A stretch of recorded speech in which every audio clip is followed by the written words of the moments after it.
It's been since 1988 that Billy Brayton Field last saw its largest structural remodel with an addition of a Walk of Fame. In the coming months, headway on a $10 million Cougar baseball complex is set to begin. The complex includes an 1,800 square foot clubhouse, as well as additional inside hitting facilities and covered seating for fans. This renovation allows WSU to recruit with Pac-12 contenders such as Arizona, Oregon State, and cross-state rival, the University of Washington. Last week, the ASUI Senate passed a 10-5 resolution calling for the resignation of Athletic Director Rob Speer. Speer did appear at the hearing speaking on the topic, saying that he did not receive the proper Title IX training from the administration. Speer left the hearing before the final vote and currently serves a 60-day administrative leave. Lately, Residence Hall safety has been a front-runner in many conversations at WSU. This window in Duncan Dunn has the capability of going up as well as coming out. But unfortunately, the window has been broken for much of this year and has fallen multiple times. Welcome back to the long-awaited return of Cougar football to the Palouse. It's been 287 days since the Cougs last played at Martin Stadium, while the Cougars are coming off a 9-5 season with big hopes to another great run. The Pullman-Moscow Regional Airport expects to service many more flights out of Pullman after the recent announcement of Horizon Airlines cutting off all ties in Lewiston. The Cougars wrapped up spring football today with their 15th and final practice. Coach Mike Leach uses the post-spring game practice as a final adjustment before fall camp starts in August.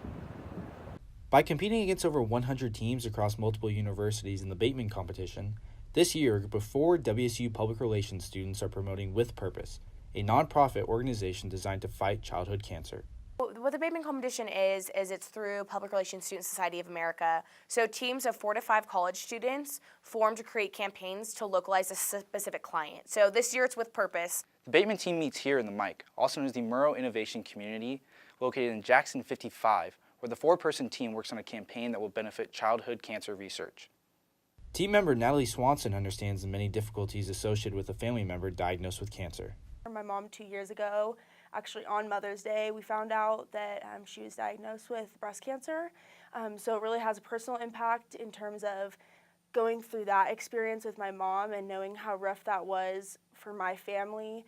From coffee sleeves and sandwich boards to tabling sessions and large programs, the Bateman team continues to reach out to WSU students and community members. We're trying to just raise awareness for not only With Purpose itself, but what it's trying to do and the importance of giving back.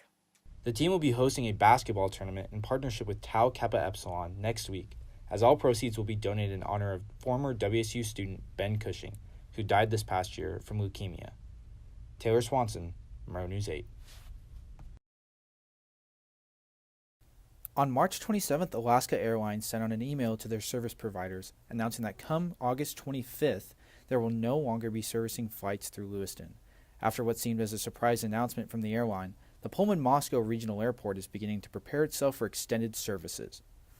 So August 25th, we'll pick up a 4th flight. We historically, last 2 years, we have 3 flights in the summer, and then we pick up the 4th flight somewhere around October. Well, that's going to happen in August. I don't know what's going to happen in October. We may have a 5th flight in October. The Pullman-Moscow Regional Airport expects to service many more flights out of Pullman after the recent announcement of Horizon Airlines cutting off all ties in Lewiston. The airport recently built a new baggage claim center and extended their parking lot to experience more than 40,000 people from Lewiston and the Clarkson communities coming to Pullman. Students and faculty from the University of Idaho will begin to face many of the apparent effects from diminishing services.